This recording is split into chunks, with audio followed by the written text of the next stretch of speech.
دا د خوست د تڼۍ ولسوالۍ ته غځېدلی سړک دی. موږ د یادې ولسوالۍ اړونده هغه غرنۍ سیمې ته ځو چې په تېرو 2 ورځو کې ورباندې واوره وشوه.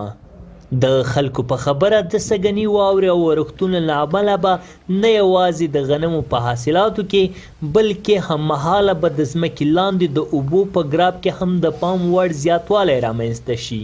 دا د خوست لپاره ځمکې چینې زیاتوي او اوبه ذخیره کیږي، راتلونکي لپاره ډېر ذخیره جوړیږي. بل خوا په هغه غرنۍ سیمو کې چې ډیره واوره شوې د سیلانیانو ورتګ اضافه شوی دی. دوی وایي سیمې ته ورتګ سره زیاته خوښي احساسوي.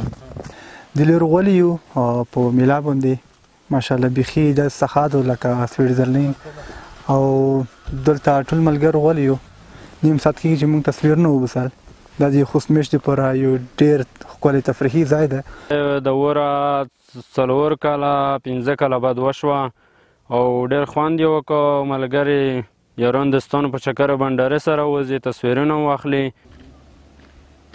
د دوی په وینا که څه هم د خوست په غرنۍ سیمو کې واوره معمول خبره ده، خو سږکال پر دښتو او مرکز ته نږدې سیمو کې هم واوره وشوه.